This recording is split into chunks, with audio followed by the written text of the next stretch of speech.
We must guard against the acquisition of unwarranted influence, whether sought or unsought, by the military-industrial complex.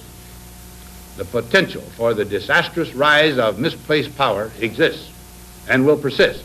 In 1961, upon leaving office, President Dwight Eisenhower warned of the excessive growing danger of what he termed the military-industrial complex, a warning perhaps more than a half-century too late, for by the year 1900, the United States was already experiencing radical transformation, both socially and economically, thanks to the Industrial Revolution. This expansion of vast industrial manufacturing was spawned by a generation of ruthlessly ambitious tycoons who rose to dominate the railroad, steel, petroleum, and banking industries.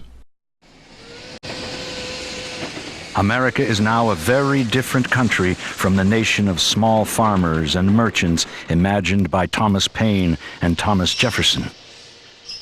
Little more than 100 years after the Revolution, the robber barons have transformed it into a corporate giant and made the U.S. the world power in oil, steel, finance, and communications. And by 1914, industrialization had spread to the empires of Europe, England, France, Germany, and Russia, with each nation competing for the precious global resources required to maintain such vast industrialization. So naturally, this fierce competition resulted in war, global war, elevated to an industrial scale and named World War I. And who were the victors of this hideous conflict that cost nearly 17 million human lives? The British, the French, the Russians, the Americans, certainly not the Germans. No, the ultimate victors of that war to end all wars were the international bankers who financed it. War and its military industries became the most profitable cash cow for international bankers who naturally financed all sides of the conflict. Of course, once the conflict ceased, predictably, the cash flow stopped as well. So obviously, the easiest way to restore that cash flow meant manufacturing yet more wars.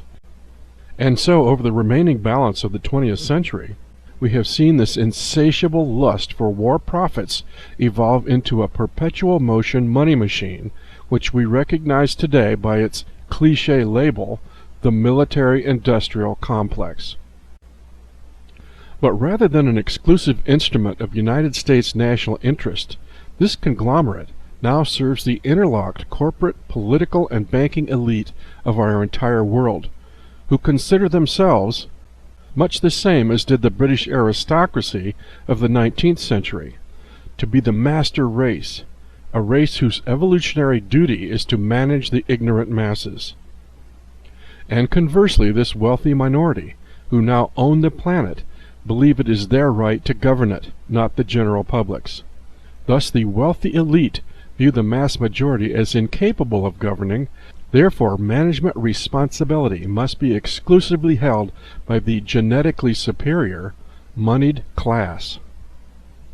These same ruling elite embrace the cold practicality of social Darwinism that reasons, since all humans will die eventually, to hasten the extinction of useless segments of humanity for profit through deliberately engineered wars justifies a greater good, preservation of the superior class.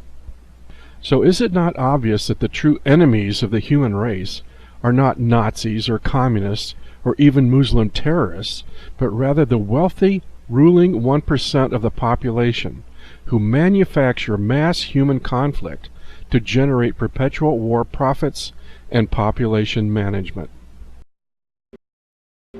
Meet Smedley Butler. His father was both a lawyer and a politician. He was elected to the House of Representatives in 1897. He joined the Army at the age of 16, and at the age of 48, he became the Army's youngest Major General. He was twice decorated with the Congressional Medal of Honor.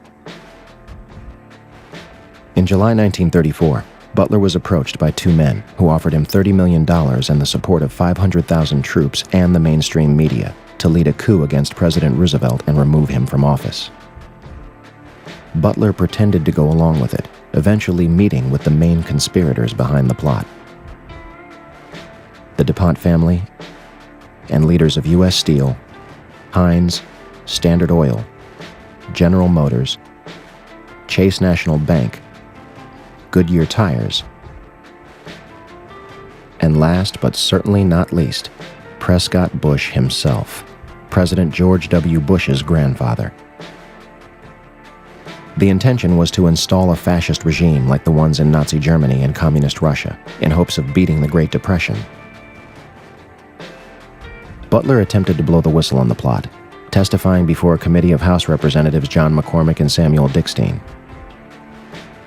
Want to guess what happened? The representatives believed Butler, but refused to pursue the people responsible. The media turned on Butler, calling his allegations a hoax, perfect moonshine, as one put it.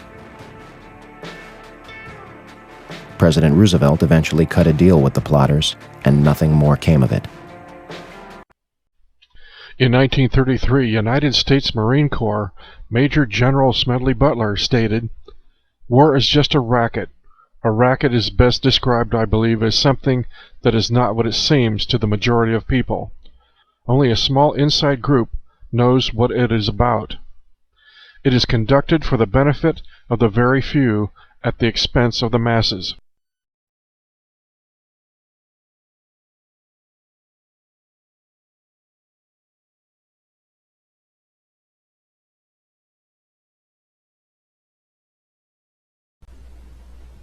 What seems uncanny and nearly supernatural about the Industrial Revolution itself is how swiftly human technology has advanced over scarcely more than 100 years. From covered wagons to space shuttles. A technological transformation which has rendered the entire human social structure into something toxic and virtually alien to this planet's natural environment. So where are we going in such an all-fired hurry? Are humans even in charge of their own destiny? Do we fully understand the true history of our species? Did our remote ancestors actually slither out of some primordial soup, as Darwinian theorists would have us believe? Or is our species somebody else's vast DNA experiment?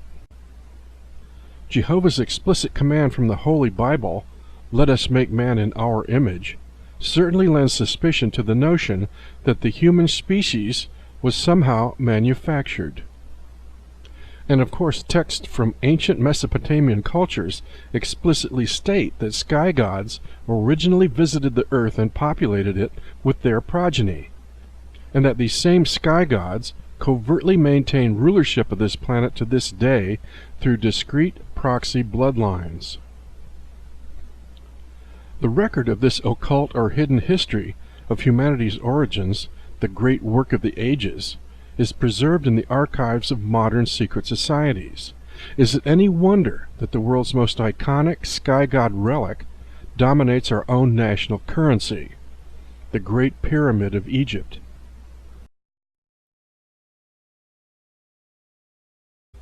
As such, do we dare suppose that, rather than following a natural progression of intellectual maturity, humanity's incredible technological advances over the last century have been guided by a hidden hand to follow a very specific agenda, an alien agenda known only to secret society high initiates?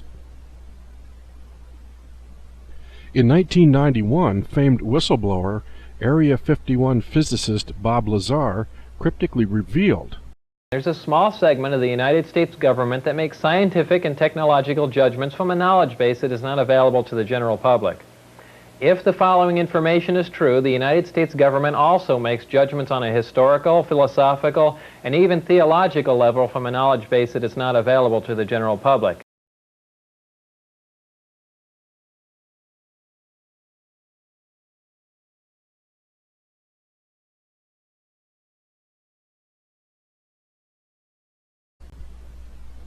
Recent revelations concerning humanity's role in this vast galactic alien agenda have exposed a fantastic extraterrestrial technology exchange that has accelerated within the military-industrial complex since before World War II, beginning in Nazi Germany.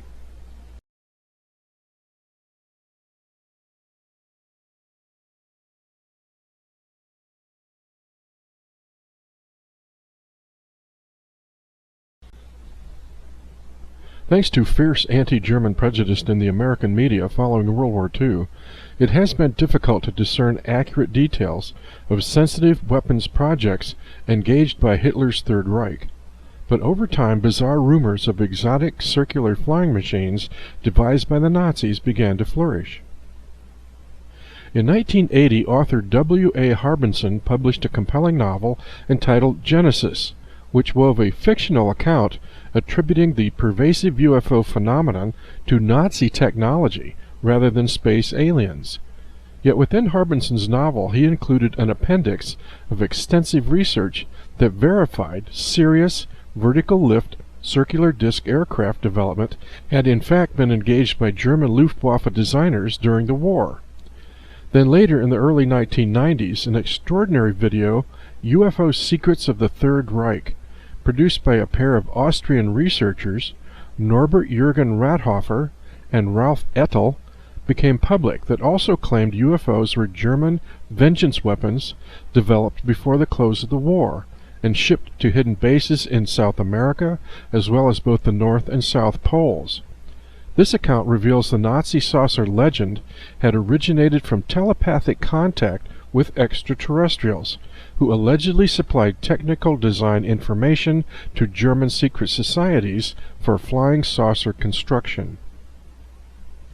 So after well more than half a century since World War II, one would think the outlandish tabloid claims of flying saucer projects engaged by Germany's Third Reich would have faded into oblivion. But the exact opposite seems to be the case. With each passing year, as more Nazi saucer information becomes public, fascination with this legend continues to grow exponentially. Of course, just how much of this legend is actual truth remains to be seen.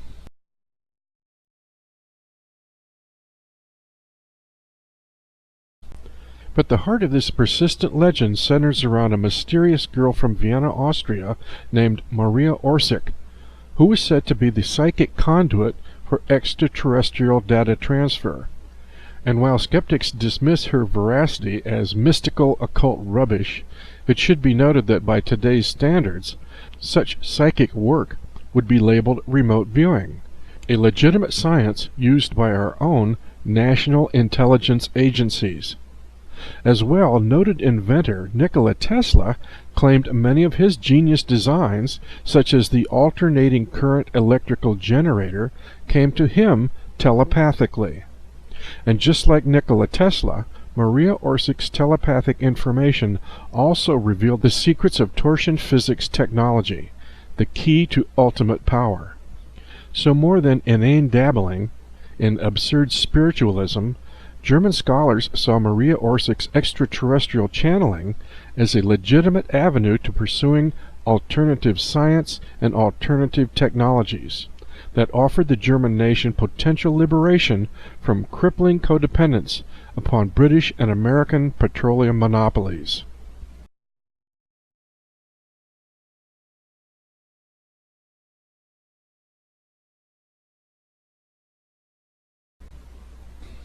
But of course, the Nazi war machine did not exist in an independent economic bubble. Adolf Hitler did not pay for the Third Reich out of his own pocket.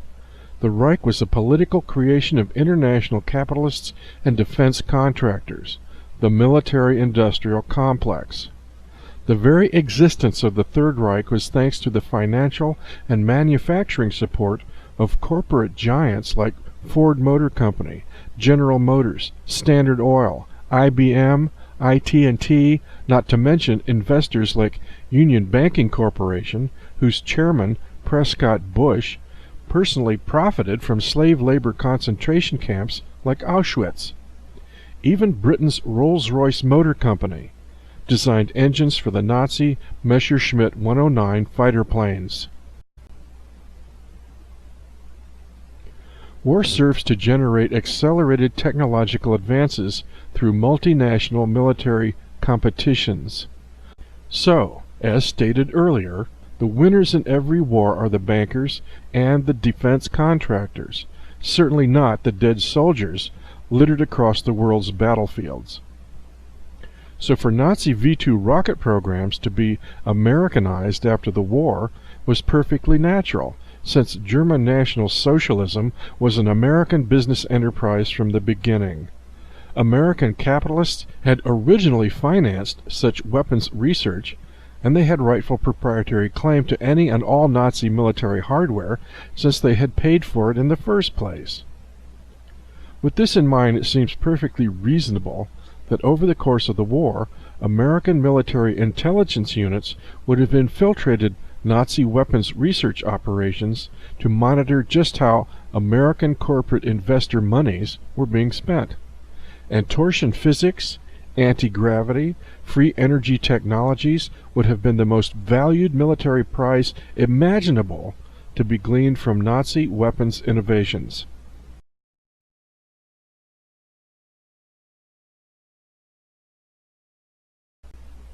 In 2001, whistleblower Gary McKinnon, a British citizen and computer genius, claimed to have hacked into 53 United States government agency computer systems, including the United States Space Command Network, where he found evidence of an off-planet military mission. I found a list of officers' names under the heading Non-Terrestrial Officers. What I think it means is not Earth-based. I found a list of fleet-to-fleet transfers and a list of ship names. I looked them up. They weren't United States Navy ships. What I saw made me believe they have some kind of spaceship off-planet. And the other thing was a list of ship-to-ship and fleet-to-fleet transfers. Bear in mind fleet-to-fleet, so multiple ships, of materials. I surmised that an off-planet sort of space marines is being formed, and a lot of the government, space command stuff, it's all about space dominance, and it is, the final frontier. So I think it's natural for them to want to control space and be developing a space going force in secret.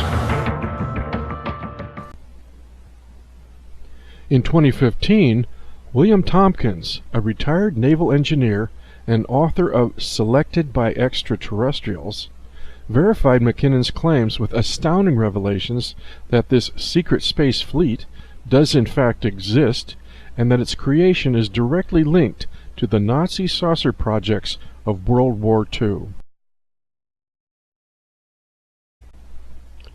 Tompkins himself actually claims having worked over a 12-year period beginning in 1951 for an above-top secret think tank within the Douglas Aircraft Company, designing a kilometer-long anti-gravity spacecraft covertly commissioned by the United States Navy. As a teenager, William Tompkins' keen eye for crafting detailed warship models caught the interest of the United States Navy, which recruited him into intelligence programs to work on advanced technology projects.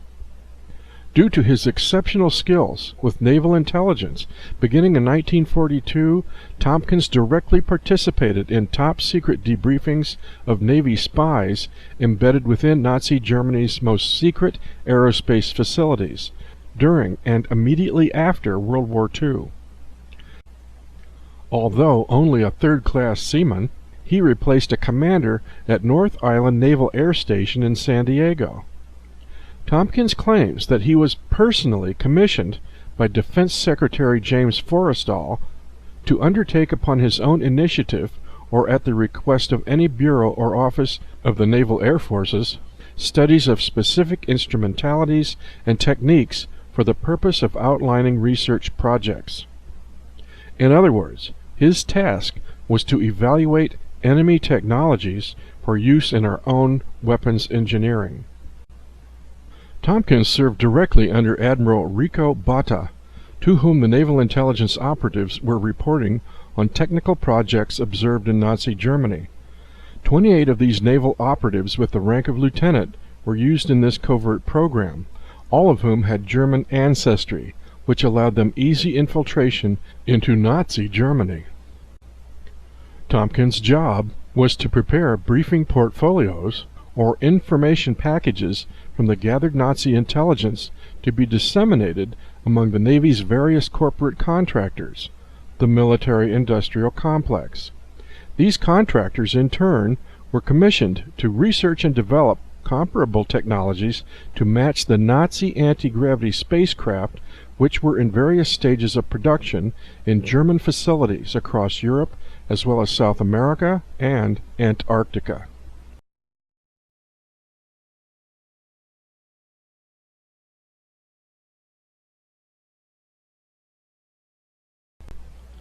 The secret intelligence data gathered from Nazi war production revealed that up to and during World War II, there were actually 2 German flying saucer programs under development.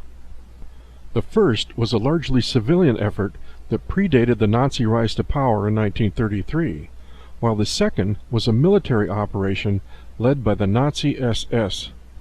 The original civilian German saucer program had been inspired by a group of Nordic extraterrestrials who were communicating through female German psychics in the Vril Society. The second program was assisted by a group of reptilian extraterrestrials who had made secret agreements with Adolf Hitler himself. In 1939, Tompkins asserts that the reptilians gave the Nazi SS 3 large caverns in Antarctica to which the bulk of the German secret space programs were relocated. By 1942, facing the reality that German victory in Europe was impossible, the Nazis accelerated their efforts to relocate the best scientists, engineers, and vital resources to Antarctica with milk cow U-boats, specially built to accommodate very large cargoes.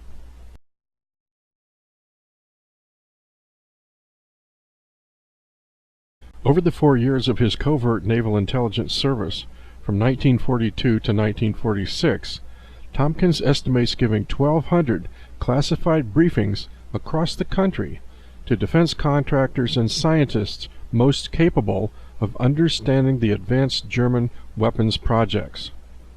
This required his flying all over the United States to secret manufacturing sites at Lockheed, Northrop, Douglas Aerospace Companies, and top universities that were doing secret work for the United States Navy.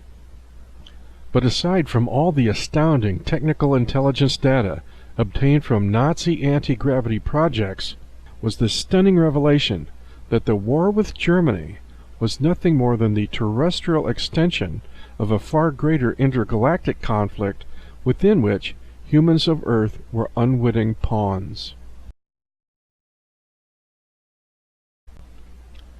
William Tompkins stated, "Our planet has been a battleground for warring extraterrestrial cultures for thousands of years. The result has been wars, destruction, and attempts to hinder our progress. Recently there has been a great spike in technical innovation due to help from friendly aliens." As well, Tompkins claimed that Hitler and the SS made agreements with reptilian extraterrestrials in exchange for construction design information of extraterrestrial vehicles, their propulsion, their controls, their operation, and everything needed to build those UFOs and put them into production.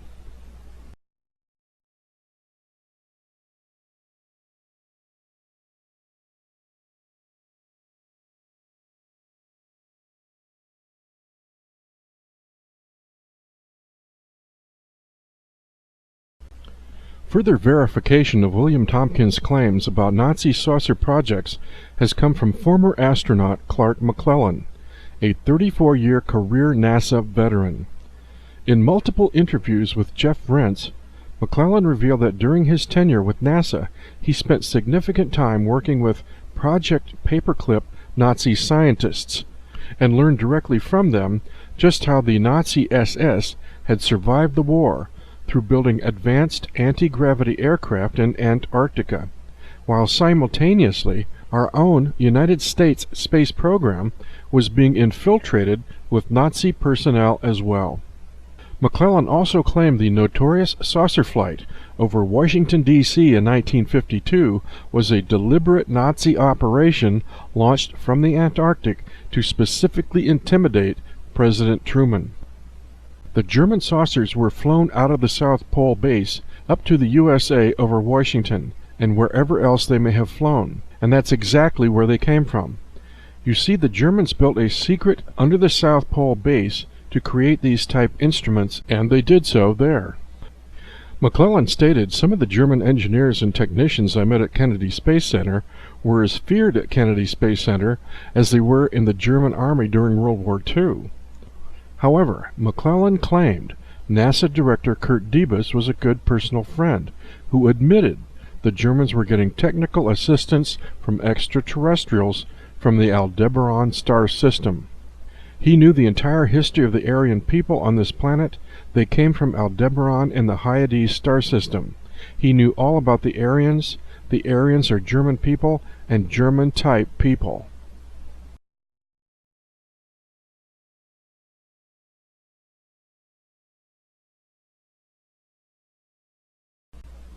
Assuming the truth of William Tompkins' amazing story, his services have proven a valuable asset for expanding the military-industrial complex into fully manned space-based weapons operations.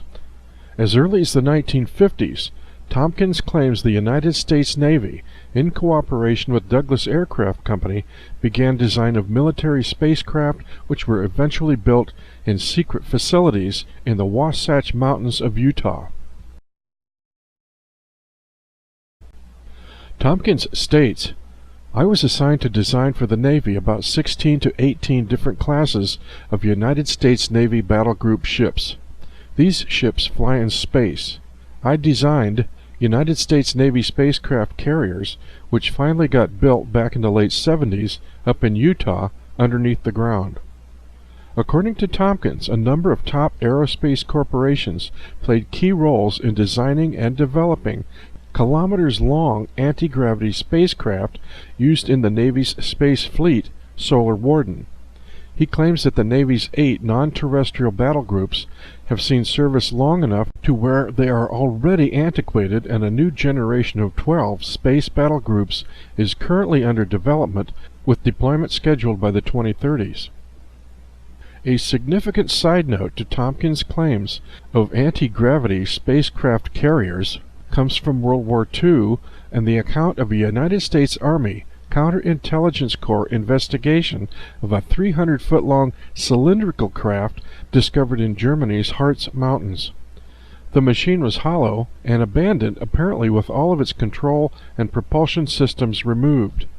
This CIC investigator was told under strictest security by his superiors that the Germans designed this craft as a space machine to go to the moon, and that all of the operational craft had already been flown from the Harz Mountain facility to South America and Africa.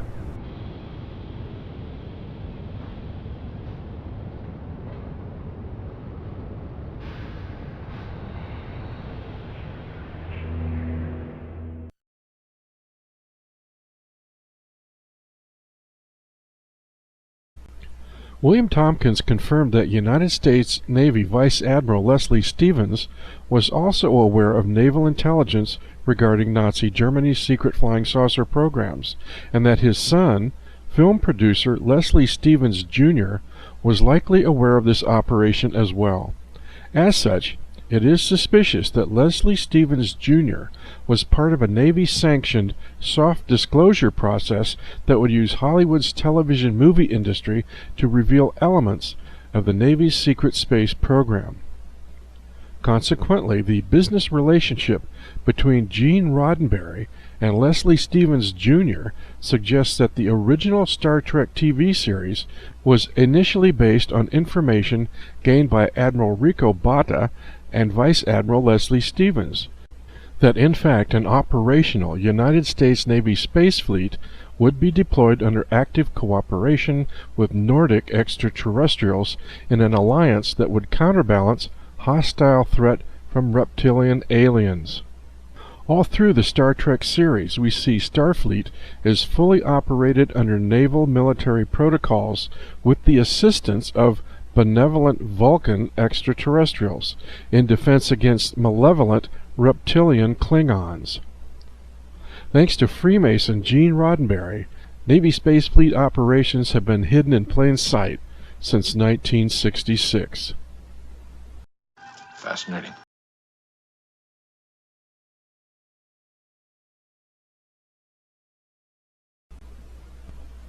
The most puzzling and disturbing aspect of the Nazi saucer mystery is the covert installment of exotic Nazi technologies into our own aerospace and defense industries, which almost suggests that these technologies were never intended to rescue the German war effort in 1945.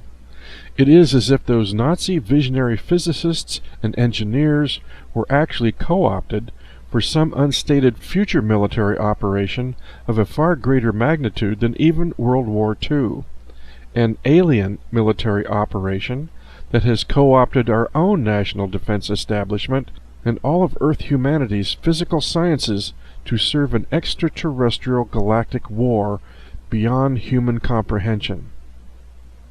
Could it be that the greatest secret society's secret is that banking, political, and corporate leadership around the world are slave proxy cutouts serving the covert agendas of extraterrestrial warlords? The revelations of William Tompkins seem to confirm just that. Without advice or consent, humans of Earth have been recruited as unwitting pawns into a war on a galactic scale to serve belligerent alien aggressors.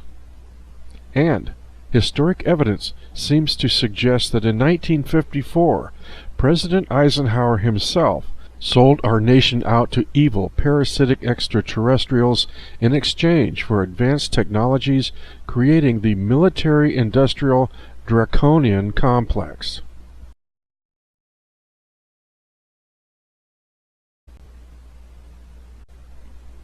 In his book, The Day After Roswell, retired Army Colonel Philip Corso, former National Security Advisor to President Eisenhower, stated, "We were convinced that whoever the UFO extraterrestrials were, they were tampering with our planet, operating with impudence, and manipulating us constantly and secretly. But it was a secret that had our full compliance because we were unwilling to admit the truth and fight the war. Those of us in the military who knew what was happening also felt that we could be experiencing an invasion that was more of an infiltration. They were compromising our very systems of defense and government. As long as we were incapable of defending ourselves, we had to allow the ETs to intrude as they wished. We had negotiated a kind of surrender with them as long as we couldn't fight them. They dictated the terms, because they knew what we most feared was disclosure. Hide the truth and the truth becomes your enemy. Disclose the truth and it becomes your weapon. We hid the truth and the extraterrestrials used it against us." Humanity is not about to be invaded.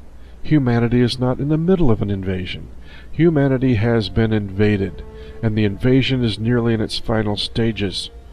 Great invasions do not happen with thundering smoke and nuclear weaponry. That is the mark of an immature society. Great invasions happen in secrecy. So does the insidious, malignant decadence spreading throughout our national political institutions, the news media, Hollywood films, and the general population itself actually reveal the alien invasion that has successfully captured our planet. The Draco-reptilian hidden masters who for centuries have manipulated humanity through secret societies. And ultimately, who owns our secret space fleet? Rothschild Zionist bankers? William Tompkins claims our Navy space fleet is under benevolent Nordic alien control. But can we be sure? Trillions of dollars unaccountably vanish from our national defense budget. Are these monies financing secret space fleet protection? They could just as easily be financing a utopian off-world habitat for the super elite, while leaving the planet's expendable surface dwellers to languish in toxic sweatshop slavery. Skunkworks aerospace engineer, Mossad Zionist Ben Rich, stated, "We already have the means to travel among the stars, but these technologies are locked up in black projects, and it would take an act of God to ever get them out to benefit humanity."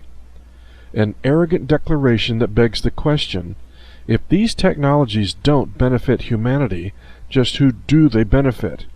Is a secret space fleet the ultimate protection of the human race, or the ultimate threat?